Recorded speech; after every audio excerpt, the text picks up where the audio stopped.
Bonjour à toutes et à tous, aujourd'hui on va parler d'un chiffre qui a la cote. Ça commence par Z, ça finit par O. Ça fait pas plaisir dans un bulletin ni dans un match de foot, mais en termes de déchets, c'est plutôt cool. Oui, c'est bien sûr zéro, un super projet de restaurant zéro déchet, mais c'est bien plus que ça. C'est aussi du upcycling et de nombreux ateliers.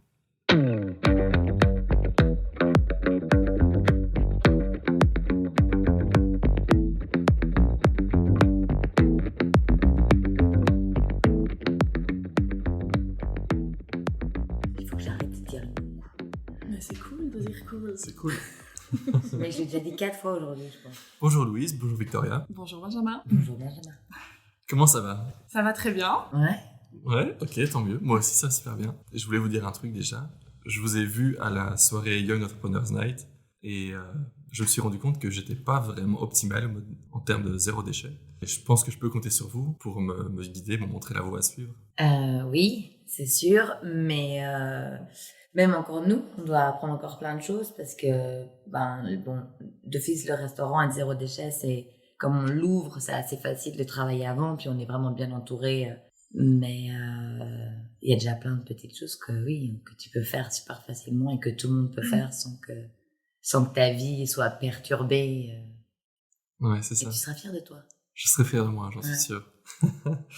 Bon, ok, donc parlons un peu de votre projet Zéro. En quoi ça consiste? C'est un restaurant, mais c'est bien plus que ça. Alors Zéro, c'est comme tu dis un restaurant, mais ça sera aussi la première vitrine de l'upcycling. Donc l'upcycling c'est quoi? C'est le surcyclage. Donc c'est redonner en fait une seconde valeur à un déchet, une valeur unique. Et ça peut se traduire à travers du mobilier. Et donc chez Zéro, ça sera du sol au plafond en passant par les assiettes faites avec des déchets bruxellois. On travaille avec plusieurs partenaires dans l'upcycling qui, par plusieurs techniques, arrivent à redonner une valeur à ces déchets. On a Mathilde, par exemple, de Plastic Factory, qui récupère en fait les bouchons de bouteilles en plastique, qui a une mini broyeuse, et puis qui les fait fondre et qui en fait des bols, des assiettes, des lampes, des porte-clés, voilà, elle a vraiment un tas d'objets. Et donc on travaille avec elle. Après on a Katia et Simon de Palito. Et eux, ils récupèrent les baguettes de chez... Oui, les baguettes de chez Makissou, voilà, ici, rue du Bailly, donc on y est, on fait de la pub. Ils récupèrent toutes ces baguettes en bois, ils les nettoient. Et ils en font des lampes, des pots de plantes, plein de petits accessoires, des pots pour les pics et tout ça, des plateaux. Mais vraiment, eux, ils arrivent à garder le matériau brut tel qu'il est. Donc, si tu regardes bien, tu comprends ce que c'est. Mais de loin, tu te dis juste, ouais, c'est joli, c'est du beau bois. Qu'est-ce que c'est? C'est du bambou. Oui, c'est du bambou, mais genre en baguette. Ah, c'est excellent. Mais alors, il y a aussi une partie fière d'être belge où il y a un côté très local. Pourquoi? Est-ce qu'il y a une volonté derrière ça C'était surtout pour montrer qu'il faut pas aller très loin pour avoir tout ce que tu veux, au fait. Que même dans un tout petit pays comme la Belgique, au milieu de l'Europe, il y a déjà plein de choses super chouettes à voir, à faire. Il y a plein de gens qui ont...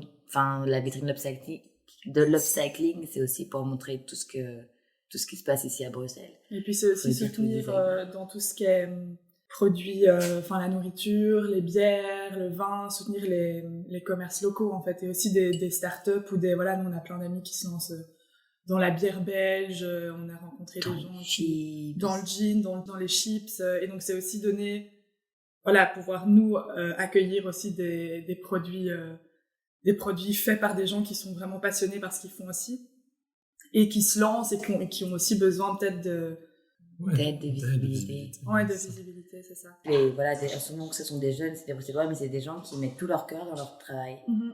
Tous les gens qu'on a rencontrés, ils sont super chouettes. Enfin, nous, on sort de chaque rendez-vous, mais on a appris plein de choses, ils sont hyper passionnés. Ouais. Et avoir un contact direct avec nos partenaires aussi, et vu que c'est en Belgique, c'est à côté, on peut le faire en fait. C'est pas comme si on avait un partenaire en Asie. Là, on peut se permettre de se dire, ok, on va les rencontrer, on va discuter avec lui, on va voir ce qu'il fait, comment il le fait, d'où est venue son idée. Et c'est ça, c'est l'histoire aussi derrière qui nous intéresse. Et comme ça, quand les gens viennent manger chez nous ou viennent pour faire des ateliers, on peut aussi leur expliquer et leur dire, on l'a rencontré comme ça. Et il a commencé à faire ça comme ça, et donc c'est ça c'est le contact humain qu'on trouve hyper important aussi. Ok, donc vous avez déjà plein de partenaires locaux. C'est ça. Vous avez aussi du coup des fournisseurs pour pour le prochain restaurant. Mais Oui. vu que, oui, on a déjà rencontré beaucoup de maraîchers bruxellois aussi. Donc, on a été visiter plusieurs fermes dans Bruxelles, en fait. Il y en avait une près du Mima, près du canal. Une en RP. Et donc, Puis on va aussi rencontrer ceux qui font leur gin dans leur cave, ceux qui vont faire nos bonbons avec le logo Zéro demain d'ailleurs. Donc oui, on les rencontre tout le temps. Les partenaires, on en a que ce soit au niveau de l'upcycling, donc c'est-à-dire du design fait à base de déchets, ou que ce soit au niveau de livraison de réca, mais aussi on a plein de partenaires pour tous les futurs ateliers qu'on va proposer, qui sont des ateliers qui sont super variés, en fait. Il y a pas de limite. La seule limite, c'est une charte qui est, éco-responsable, où on demande de pas utiliser plein de nouveaux matériaux pour faire un objet qui sert juste à rien. Il y a aussi vraiment l'utilité qui est derrière, le côté hyper autonome. Mais donc, oui, des partenaires, mais on n'en aura jamais assez. Hein. Ouais. Mais on veut vraiment créer un espace, vu que c'est pas juste un restaurant ou juste un atelier, vraiment un espace où, voilà, on parle d'atelier, mais on aimerait bien, s'il y a quelqu'un qui veut faire une conférence, pas spécialement que sur le zéro déchet, mais qui touche un petit peu, qui est un peu en lien avec la charte qu'on va mettre en place, et pouvoir un peu créer un lieu convivial où on partage des idées, on fait des workshops, des conférences, on peut faire, s'il y a quelqu'un qui veut lancer sa marque d'habits éco-responsables, on peut faire un dimanche où on l'accueille, on veut vraiment faire un endroit où les gens se retrouvent et discutent, et c'est ça qu'on veut créer aussi, quoi. Donc quand on dit oui, ça sera c'est un restaurant zéro déchet, on veut vraiment dire que c'est pas que ça en fait. Non, Nous, c'est zéro gaspillage, zéro souci, zéro impact négatif, zéro problème. On recommence à zéro, on fait les choses autrement. C'est ça. Zéro, c'est le nombre. C'est beau aussi, c'est un cercle, c'est 4 lettres et c'est un peu on recommence les choses à zéro plutôt que zéro déchet en fait. Zéro déchet, c'est juste d'office un effort qu'on devrait essayer de faire parce que ça sert à rien d'avoir des déchets qui sont durables dans le temps pour les utiliser qu'une seule fois. Mais c'est ça, on a compris, c'est obvious, on fait tous un effort. C'est sûr. Donc zéro, c'est pas ça, c'est juste, si tu viens chez nous, tu peux aussi essayer de recommencer les choses à zéro. Mais sur plein d'autres choses, tous nos ateliers, c'est aussi dire, tes trucs, quand ils sont cassés, viens les réparer, tu verras, c'est cool. Et tu seras fier de toi, tu l'utiliseras plus longtemps. C'est aussi être plus économique parce que, en fait, le fait de pas être autonome, tu dépenses beaucoup plus d'argent parce que tu payes d'autres personnes pour le faire tout le temps. Donc, par exemple, le fait de savoir faire ta poudre à lessiver toi-même, déjà, tu auras sur toi tes vêtements qui seront lavés avec des produits naturels. Donc, c'est quand même en contact de ta peau tout le temps. Et en plus de ça, tu donneras pas de l'argent à des énormes boîtes qui en ont déjà beaucoup trop et qui ont déjà fait beaucoup trop de bêtises. Et voilà, c'est plein de choses comme ça qu'on va apprendre. Après, recoudre ton bouton, réparer tes chaussettes, pourquoi pas, ça peut être cool. Et c'est des petites choses en fait. C'est pas, c'est pas sacrifice, c'est pas genre, soit zéro déchet, n'achète plus du tout de plastique. Bon, évidemment, on aimerait bien que ça se passe, mais je veux dire qu'on utilise tous encore un peu des déchets. Et c'est chaque effort compte, quoi. Voilà, si t'arrives pas absolument, t'as besoin d'avoir ta crème de jour que t'as depuis des années. On va pas demander à une femme de 65 ans de dire non, c'est fini, t'arrêtes, tu l'as fait toi-même. Mais lui dire, par exemple, les petites crevettes qui sont épluchées, qu'on vend dans certains magasins de supermarchés avec la mayonnaise qui est mise sur le côté. Franchement, tu peux acheter tes crevettes toi-même et faire ta mayonnaise toi-même. C'est pas obligé d'être emballé dans cet emballage-là. C'est vraiment tous ces emballages-là qu'il faut essayer de bannir parce que c'est juste de la fainéantise, quoi. Ouais, c'est surutiliser le plastique alors que il est ultra pratique pour plein d'applications, mais il y a des trucs où, comme tu dis, c'est pas nécessaire, quoi. C'est juste que comme c'est transparent et que c'est facile, entre guillemets, c'est hyper pratique, mais c'est pas nécessaire d'avoir un truc qui dure 250 ans, là. Mais voilà, il y a déjà plein de choses où c'est plus compliqué. Dans tout ce qui est médical, hôpital, tout ça, oui, d'office que le plastique, c'est quelque chose de super léger et c'est pratique pour l'hygiène et tout ça. Mais voilà, sinon on peut s'en passer. Quand tu prends en portée, franchement, les filles, on a tout un sac, quoi. Bon, c'est vrai que maintenant, ça devient la mode des petits sacs, donc ça craint un peu. Non, mais même prendre ta boîte à tartine, t'as des boîtes à tartine en inox, et c'est tous des petits trucs où, tu dois prendre le temps de l'inclure dans ta vie aussi, parce que c'est des petits changements, et tu sors un peu peut-être de ta zone de confort, mais quand tu le fais, quand tu apprends à le faire, c'est facile en fait. Peut-être prendre un peu plus de temps, voilà, quand tu vas faire les courses, oublie pas ton sac, quand tu vas acheter en vrac, enfin voilà, t'as plein de petits trucs que tu dois pas oublier, mais il y a moyen de le faire. Et... Avoir ton petit sac à sac. Avant, on avait le sac à sac en plastique en dessous de l'évier, et maintenant, t'as ton sac en toile avec tous tes petits sacs en toile dedans. Il y a plein de moments où j'y vais, j'oublie, et je dois en racheter, ça m'énerve, et je me dis, oui, mais si je les oublie, que je dois en racheter tout le temps, mais du coup, ben, est-ce que ça consomme pas plus qu'en fait, en sac en plastique, s'il est recyclé?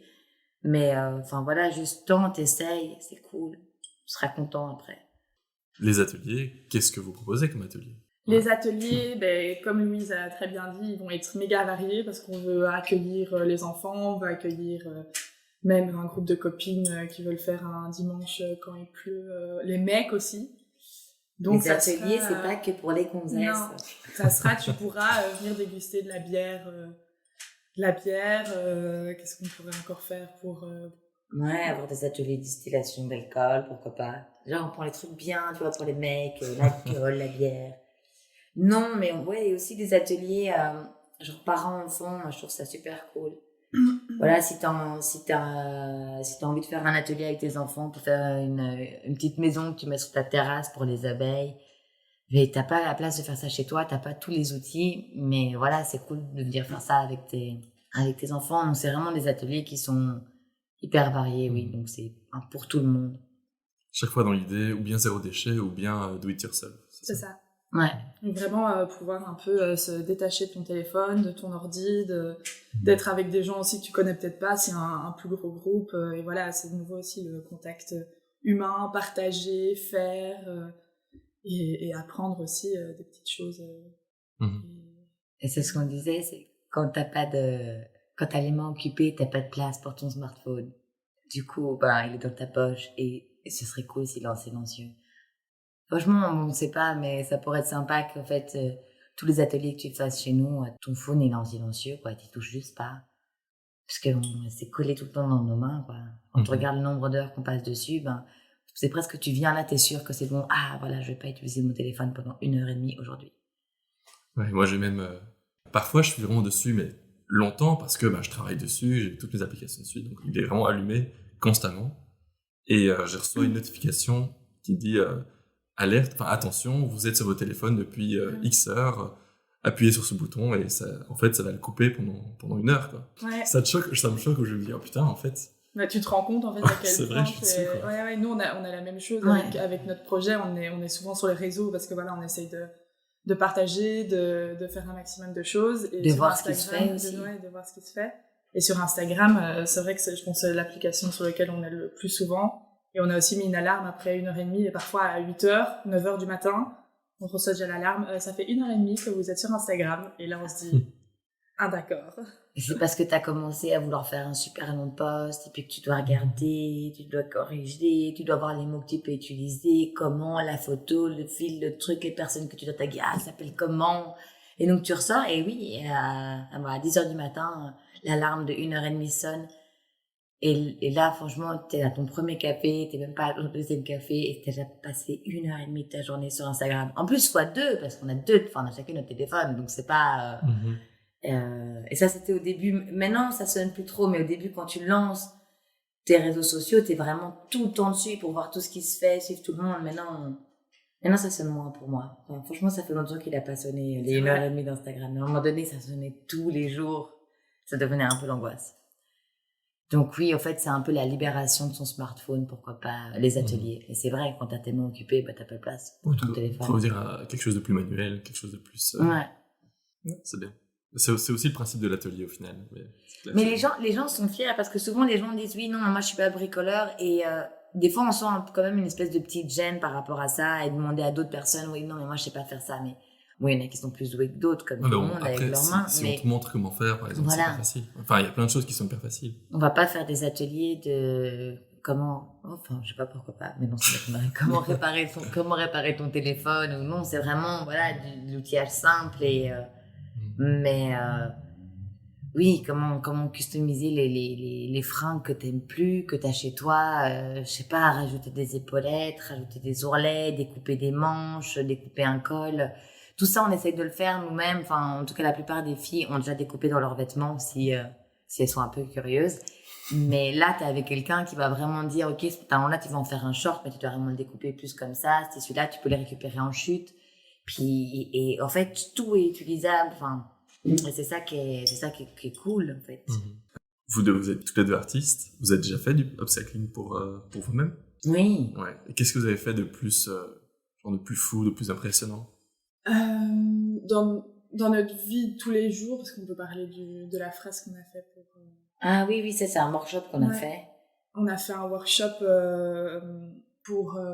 Une grosse entreprise. Une grosse entreprise, avec 80 employés, mais 80 employés qui sont des cols blancs cravates. Oui, voilà, c'est ça. Qui sont pas spécialement très créatifs et qui sont pas... voilà. Et en fait, on a réalisé une fresque avec les déchets de leur usine. Donc, on a été dans leur usine, on a été regarder dans les poubelles, on a mis nos mains dans les poubelles pour voir voilà avec quels déchets est-ce qu'on pouvait travailler.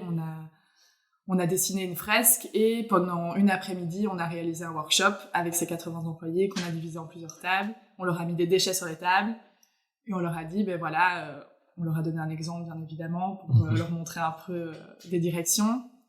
Et en fait, ils ont adoré, quoi, parce que c'est vrai qu'au début, on était un petit peu dubitatifs. On s'est dit, bon, est-ce que... En plus, c'était la fin du week-end. Ils venaient d'avoir tout un week-end de workshop. Et ça s'est super bien passé. Et en fait, ça nous a rassurés aussi parce que voilà, les gens ont peut-être pas l'habitude de se dire, OK, on va faire une fresque, on va faire un peu une pièce d'art qui est accrochée maintenant dans leur bureau. Et ça a hyper bien fonctionné. Ouais.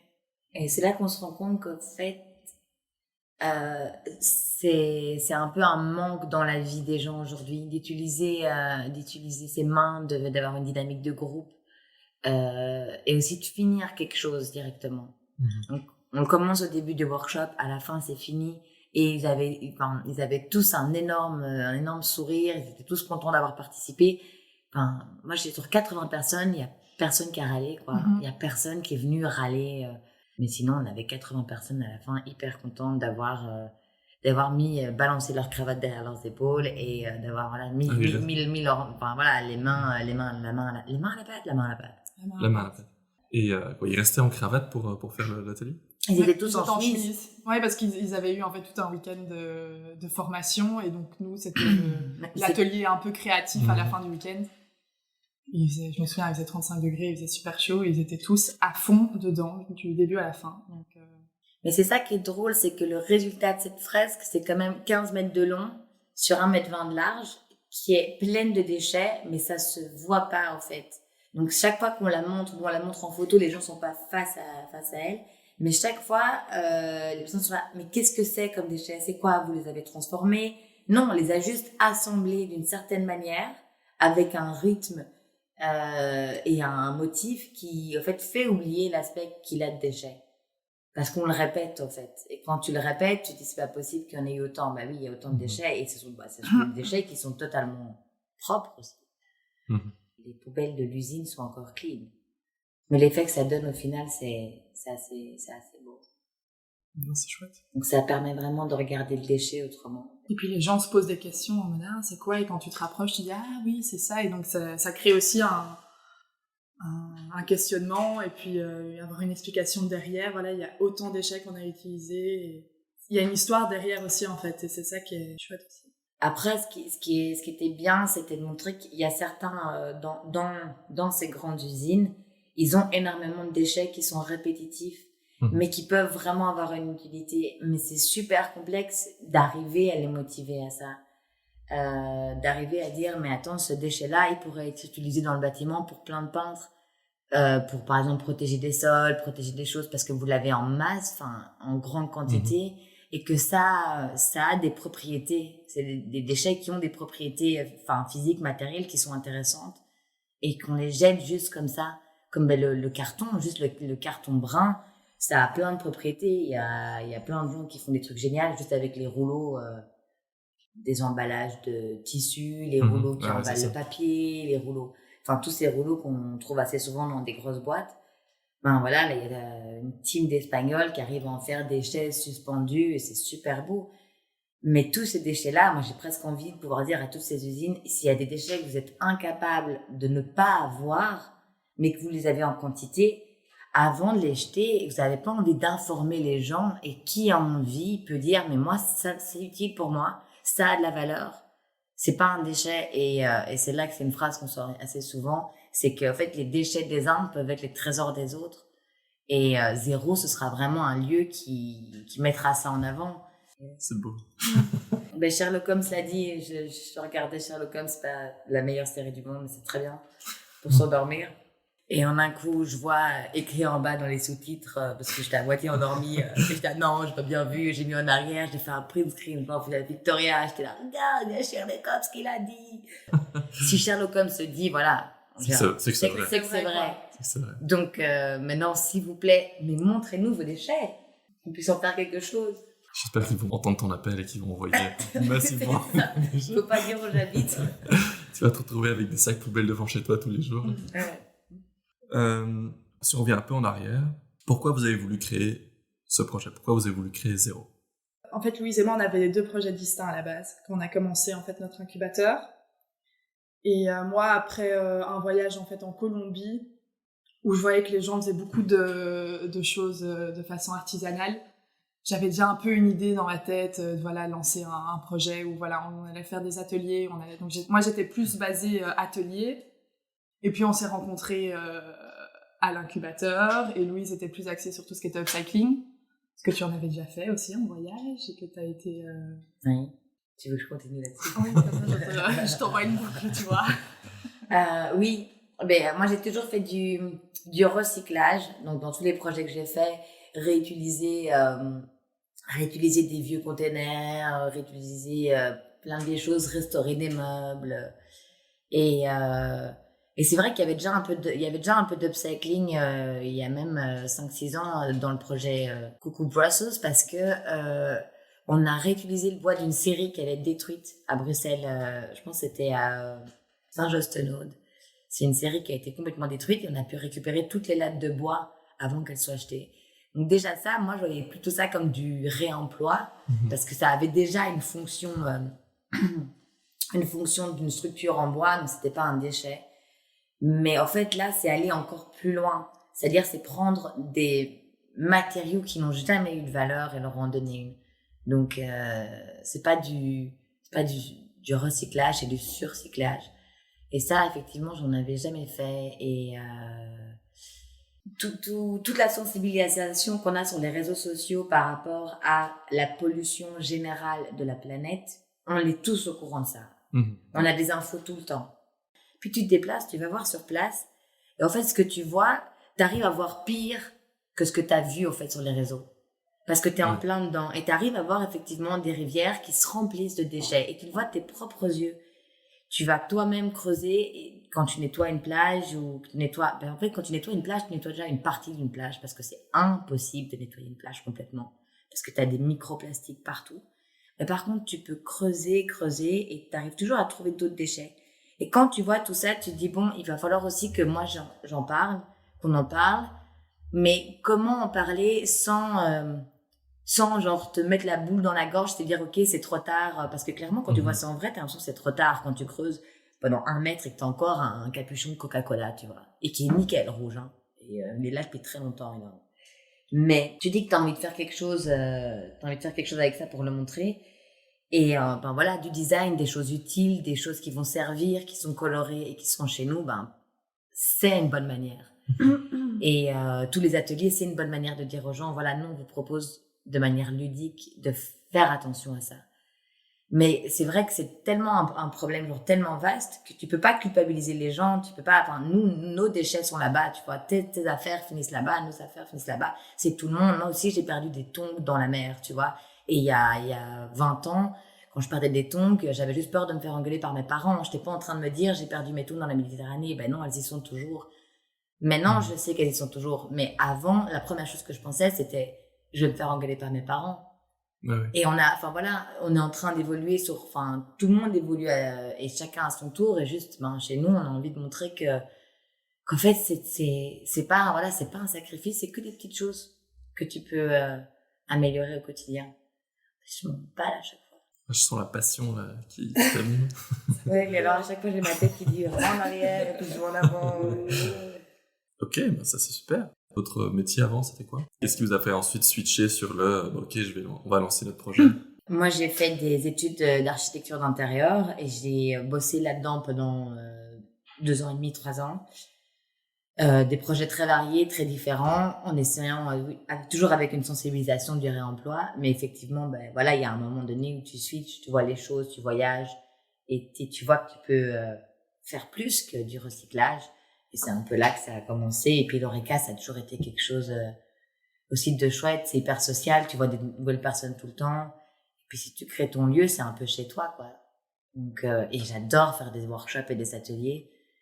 Donc tout ensemble, pour moi, c'est juste genre un lieu parfait qu'on pourrait créer, dans lequel on se notre sentirait tous lieu bien. avec nos valeurs, avec nos idées, et pouvoir vraiment mettre tout en place comme nous on le veut aussi, c'est ça qui est trop bien, et on s'éclate à le faire parce qu'à chaque fois, si ok, on va faire ça, et c'est possible en fait. Donc oui, gros point en commun avec Victoria, c'est que quand on a décidé de se mettre ensemble, parce que Victoria avait la partie vraiment plus workshop, puis moi upcycling, finalement maintenant tout se mélange et on n'arrive même plus à voir la différence.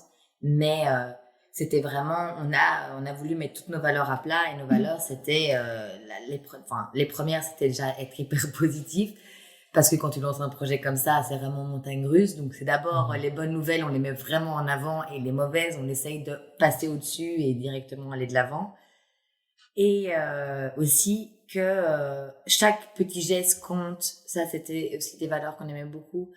Que au fait, c'est plutôt l'effet de masse, l'effet de groupe, la force du nombre qui compte aussi. Arrêter de culpabiliser, parce qu'au fait, ça sert à rien. Tu motives pas les gens. Donc, en fait, vraiment avoir une dynamique super positive. Parce que sinon, en fait, t'as juste envie de laisser tomber, et nous, on n'a pas envie de laisser tomber. On veut pas faire peur aux gens. On veut pas les moraliser, en fait. Donc, c'est vraiment, tu viens comme tu es, et puis voilà.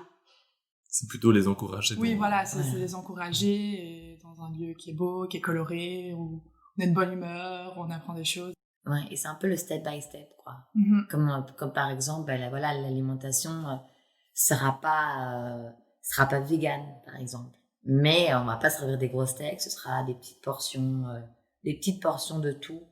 Mais c'est un peu, amener petit à petit certaines, ça se trouve, au fait, nous, on vendra peut-être plus de viande à la fin, parce qu'au fait, maintenant, plus personne n'en mangera, peut-être. Voilà, moi, ça m'arrive encore de manger de temps en temps, comme plein de gens. Mais c'est vraiment petit à petit, pour le moment, il n'y a rien qui est interdit.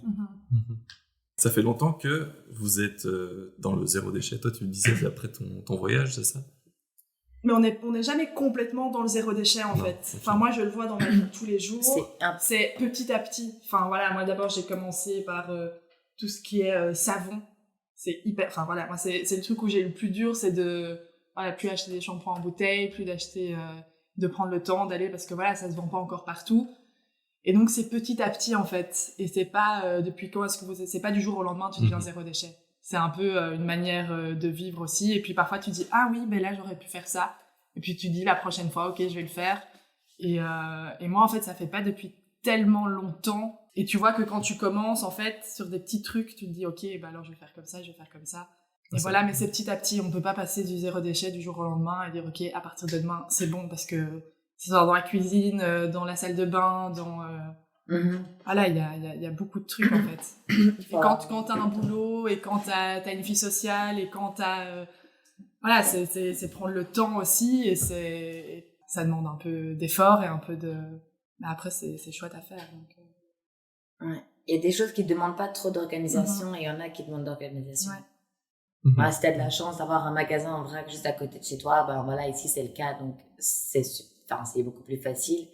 Souvent on voit des images comme ça de végétariens qui craquent un énorme durum en rentrant de soirée à 5h du mat. Enfin, il y a plein de choses que t'as envie de craquer, parce qu'on a des habitudes, je sais pas, si on dit à des marques, les Oreos ou les Chacha, il y a des trucs qui sont qui sont toujours dans les emballages, que tu peux pas acheter en vrac, mais qui sont des goûts que tu connais, dont tu as envie, et tu as des moments où tu es là, oh, vas-y, je vais prendre de la nougatine, t'es là, non, oui, sans pile, voilà.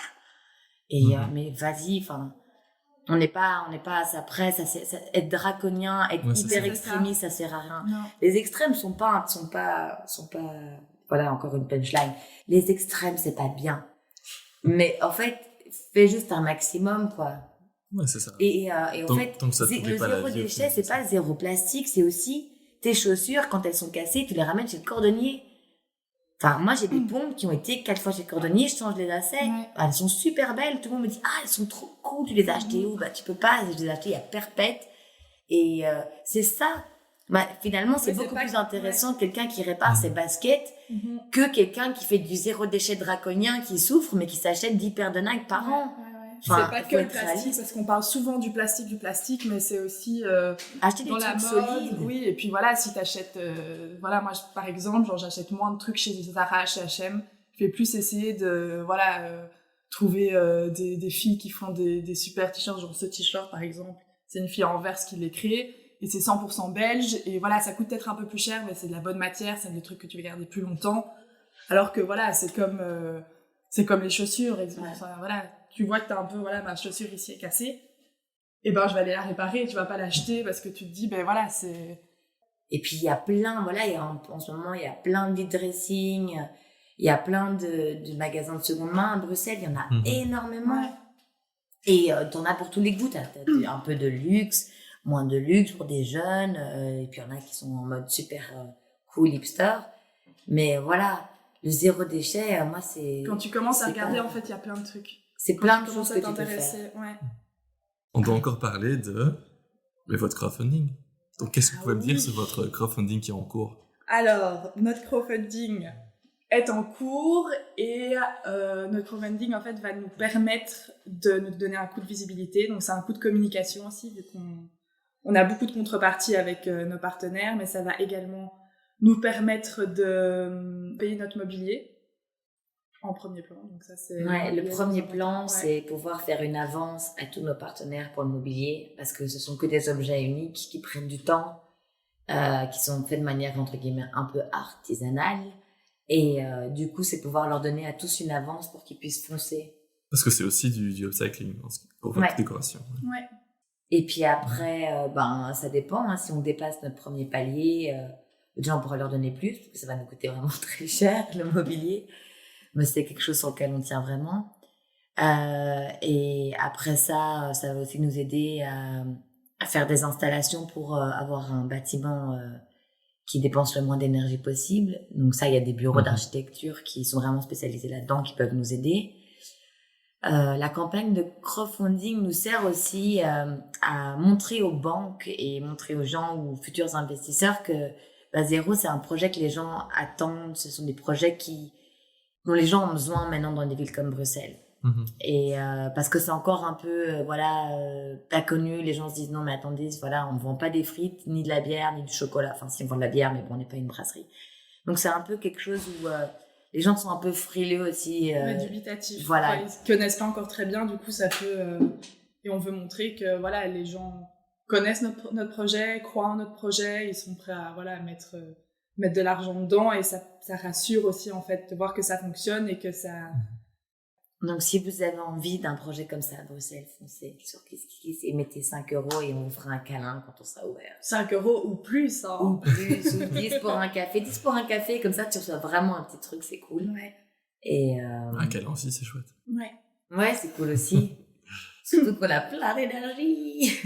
Ouais, j'ai vu, vous avez plein de contreparties. Ouais, on a des contreparties pour tous les goûts. Donc, on a vraiment essayé d'avoir une liste variée, que ça soit pour des mecs, pour des filles, pour des... Ouais, ça passe de choses à manger, d'objets fonctionnels comme boîte à tartines ou gourdes, comme des t-shirts et des pulls, des pots de plantes, des paillettes pour les mettre sur ta sauce mayonnaise. Des paillettes biodégradables. Voilà, ou une soirée brasserie avec une des premières bières CO2 neutrales c'est lequel d'Europe. Beer Storming, il y en a 2 et on a une qui est belge évidemment en Europe, parce qu'on est quand même connu pour la bière. Sans blague. Et donc là, tu peux, ça c'est une chouette contrepartie, tu vas faire ta propre bière, tu te testes toi-même ce que tu veux mettre dedans, les arômes que tu veux. Et c'est juste ici, à Saint-Gilles. Vraiment, à C'est Bruxelles, chouette. il y a beaucoup de choses qui se passent, en fait. On n'est pas au courant de tout. On a envie de mettre ça en avant. Excellent. Ben voilà, je pense qu'on a plus ou moins tout dit. Est-ce que vous auriez un dernier message, en plus de l'invitation à participer au crowdfunding? On cherche encore notre lieu, notre petite pépite qu'accueillera Zéro. Donc, si vous avez Des idées, des idées, ou un lieu à Bruxelles qui est vide et qui attend de vivre, ben, on y installe Zéro direct. Donc voilà, vous pouvez nous contacter sur nos réseaux, Nos Facebook, réseaux. Instagram. On sera ravis de venir visiter. Super, ben merci beaucoup Louise, Victoria. Et à ceux qui nous écoutent, du coup, je vous invite à, comme ils l'ont dit, à les suivre sur Instagram et Facebook. Et voilà, à bientôt. Merci, à bientôt. Merci.